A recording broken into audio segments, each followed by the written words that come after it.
I've never built one of these before, and I wasn't sure if I'd ruin it or not.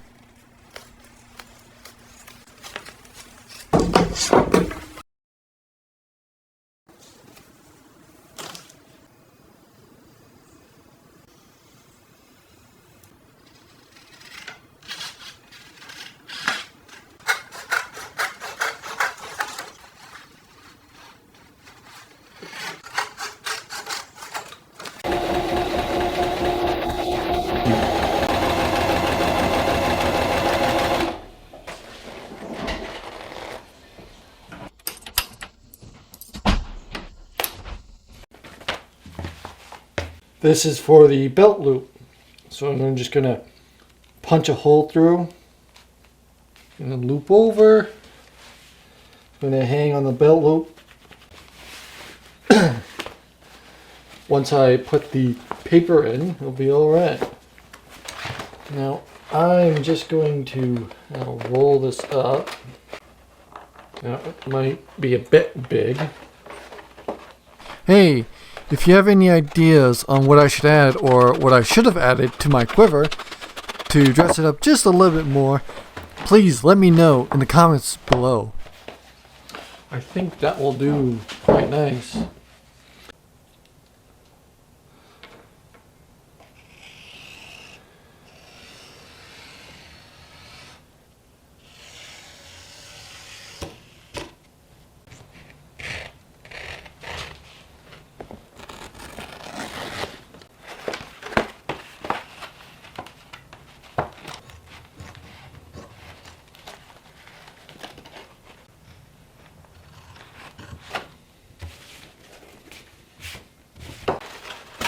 Gonna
Thank you for watching. I hope you enjoyed this video as much as I enjoyed making this quiver.